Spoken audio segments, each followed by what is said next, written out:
there folks, it's Shelley here, and I'm a productivity and mindset coach for midlife work-at-home entrepreneurs. And I'm here today to talk about some questions that you need to ask if you are considering leaving your job and going to work at home. Now, when we're at work, when we're at our offices, at our cubicles, and whatever it is that we're doing, many of us dream about, how wonderful it would be to work at home and to be our own boss. And sometimes it actually is the dream or the fantasy that keeps us going on those days at work when work is not a whole lot of fun, okay? But before you take the leap and decide to quit your job, to do away with the guaranteed paycheck and the guaranteed health insurance and income, anything else, you need to take a really good, hard look at what working at home really entails. So before you decide to quit your job, I have 8 questions that you need to really ask yourself and critically examine before you decide to take the leap into working from home. Okay, the first question that you need to ask yourself is this: are you able to set and stick to a routine? When we go to a job, our routine is probably already laid out for us. A boss or someone else already has our routine, our schedule. We know what we're supposed to do and we know when we're supposed to do it. And the idea of leaving all of that behind and working at home is extremely attractive. The reality is that when you work from home, what made it so attractive is also what makes it so difficult, and that is the fact that there is not a set routine for you. There's not a boss saying, Shelley, you got to do this at a certain time and this is when you got to be at work.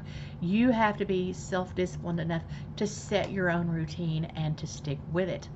And it becomes very easy to put off until tomorrow what you really need to do today. So ask yourself, am I able and am I willing to set a routine and stick to it? Question number 2 that you need to ask yourself is, are you able to set priorities so that you can get things done? Now, this means, are you able to take a big project, a big task that maybe takes several days, weeks, or even several months, and are you able to break it down into manageable, bite-sized pieces so that you can schedule those things out and make your slow progress to get things done? Question number 3 you need to ask yourself is, are you the type person who's going to stick with it until you do get it done? Many projects that we work on when we are work-at-home entrepreneurs are long-term. We may be writing a book that's going to be several months in the making. We may be working with a client in a coaching situation where we're helping them do something that we're going to work with them for several weeks or several months. So oftentimes our projects are long-term, and we have to be able to know that we are going to be able to stick with it and do all of the tasks until the big project is finished. Question number 4 that you need to ask yourself is kind of twofold. First part of it is, are you someone who is able to delegate tasks to other people when the time is appropriate? And are you someone who's able to use tools? Now, let me talk about those 2 for just a second. There will probably come a point in your business when you need to delegate tasks to someone else, whether that is your invoicing and your bookkeeping, whether that is creating graphics, whether that is doing some of your research, whether that is doing web development for you. There will probably be that time when some of those tasks you can't do for yourself, either because A, you don't like to do it, B, you're not good at doing it, or C, it would just be easier and faster and cheaper for someone else who is an expert in those to do them for you. Now, if it's not a business task that you need to delegate, there may be some home tasks that you need to delegate. For example, it may be better for you to hire someone to come in and mow your lawn and do the yard work for you than for you to spend all day Saturday afternoon doing that. It may be where you want to look at online grocery ordering or even grocery delivery. You also may need to employ things like automatic reschedule to restock your dog food or certain medications that you take or whatever products that you use on a pretty set basis that you know when they're going to run out. Those are all different ways that you can delegate, even if you're not delegating business tasks per se. Then the other part of that is, are you proficient with the tools that allow you to work and get things done more efficiently? For example, are you proficient with your website? Do you know how to do those things? Are you proficient with graphics and editing tools? If you're an author, are you proficient with the tools and the software that allow you to compile your book and to possibly upload it to Amazon? So are you able to delegate, and are you able to use tools? And if not, are you able and willing to learn how to use those things? Question number 5 that you want to ask yourself is, how much social interaction do I need?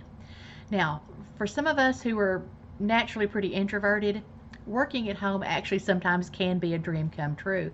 But for my extroverted friends who love visiting with their colleagues at work, who enjoy the chat at break time over the water cooler or in the break room at lunch, sometimes the isolation that comes from working at home can be very lonely, to be really honest. Can be very lonely. So you need to ask yourself, how much social interaction do you need, and how much are you going to miss the social experience that you get from work?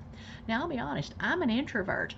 I enjoy the time at home. I am pretty much motivated by doing things to myself. But when I first started working at home, it was still an adjustment. Even the quieter people don't always realize how much we do get socially from the jobs that we may be considering leaving at home. And depending on the type of work at home that you're going to do, you will have more or less social interaction.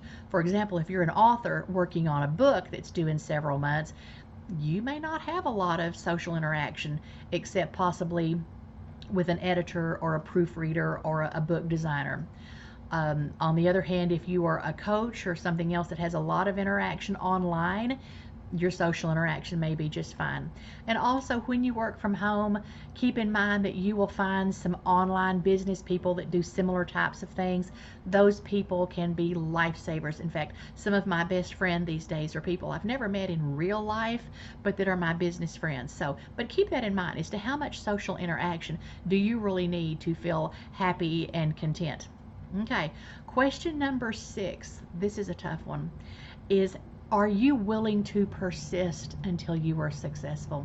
Because I'm going to be honest with you, working at home is not for the faint at heart. It is not for someone who needs guarantees that things are going to work out, that there's going to be a smooth path, and that things are going to fall into place. There's a lot of uncertainty when you work at home.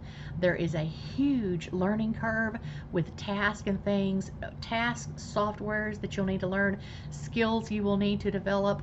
So, are you willing to persist until it works? So, you need to really ask yourself that particular question. Then, number 7, are you able to tune out the naysayers in your life? And folks, I'm going to be honest with you, when you work at home, there will be naysayers.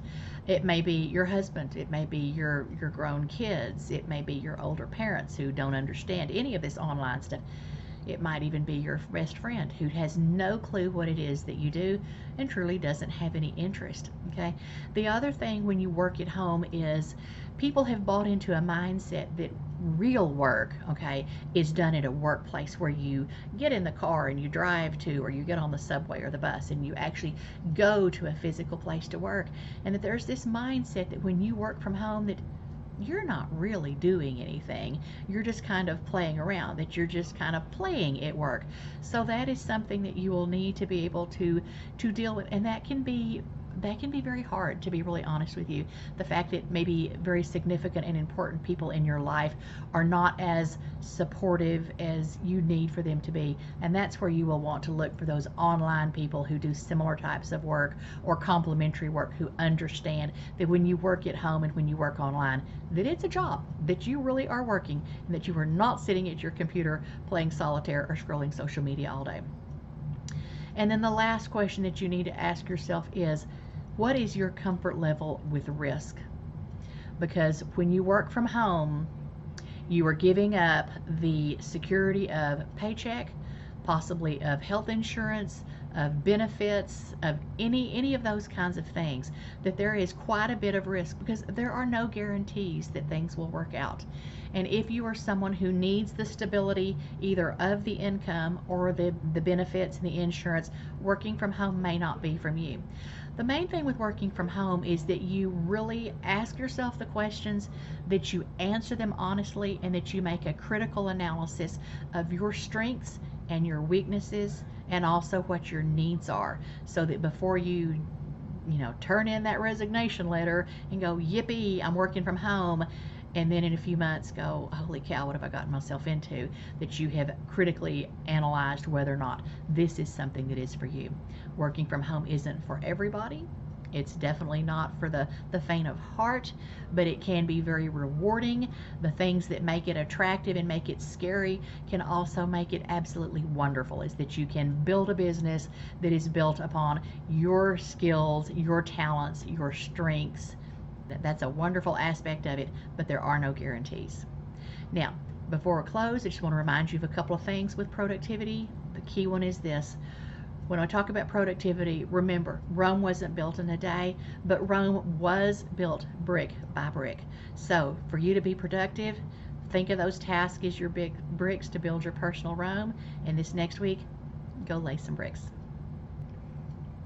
If you like this video and found it helpful, please subscribe to this channel, tell your friends, leave me a comment, or hit the like button.